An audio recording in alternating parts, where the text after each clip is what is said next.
এখন আইনজীবী একটি পেশা। ভারতবর্ষের সংবিধান স্বাধীনভাবে পেশায় নিযুক্ত হওয়ার এবং পেশাকে চালিয়ে নিয়ে যাওয়ার অধিকার দিয়েছে।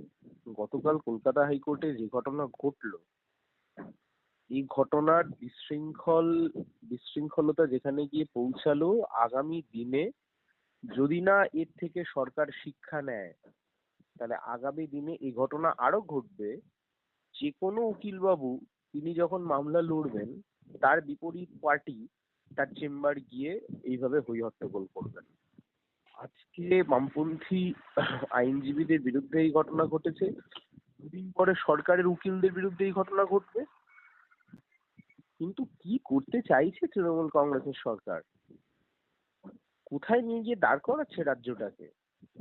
এর আগেও আমরা দেখেছি তৃণমূল কংগ্রেসের তরফ থেকে কার্যত নাম না করলে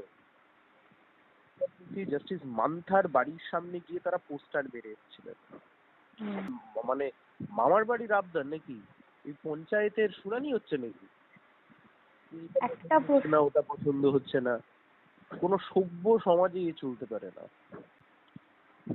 একটা প্রশ্ন তো থেকেই যাচ্ছে যে এত বড় দুর্নীতি থেকে মুখ ঘোরানোর জন্য বারবার দাবি করা হচ্ছে যে যারা চাকরি খেয়েছে, কোট আনকোট সরকারি বিভিন্ন মঞ্চ থেকেও বলা হচ্ছে যে দানবীয় কাজ করেছেন বিকাশ রঞ্জন ভট্টাচার্য, নাম করে হোক বেনাম করে হোক টার্গেট করা হচ্ছে।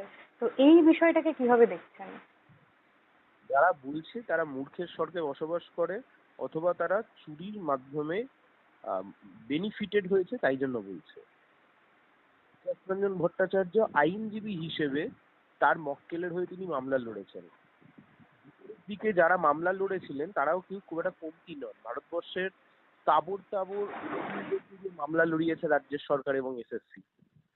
আইনের লড়াইটা আদালতে হয়, আইনের লড়াইটা রাস্তায় ওই তৃণমূল যেমনভাবে বুথ দখল করে ওইভাবে হয় না। মামলায় হেরে গিয়ে যেভাবে ছলচাতুরি করবার চেষ্টা করছে তৃণমূল, লজ্জার, ধিক্কার জানাচ্ছি। সম্প্রতিকালে দেখেছি যে আমরা যে এই পুরোপুরি প্যানেল বাতিল হয়ে যাচ্ছে, সেখানেও কিছু কিন্তু যারা রয়েছেন তারাও কিন্তু অনেক সময় আমরা দেখেছি যে সম্প্রতিকালে ডিওয়াইএফআই এর নেত্রী যিনি গেছিলেন মীনাক্ষী ভট্টাচার্যকে গো ব্যাক স্লোগান দিয়েছে, বা অনেকের মধ্যে এই ন্যারেটিভটা তো রয়ে গেছে যে এদের জন্য চাকরি যাচ্ছে। তো মানুষের মনে এইটা যে ধারণা তৈরি হচ্ছে, সেটাকে নিয়ে কি বলবেন? এই ধারণা নিয়ে শিক্ষক শিক্ষিকারা যাতে স্কুলে না যান তাতেই মঙ্গল।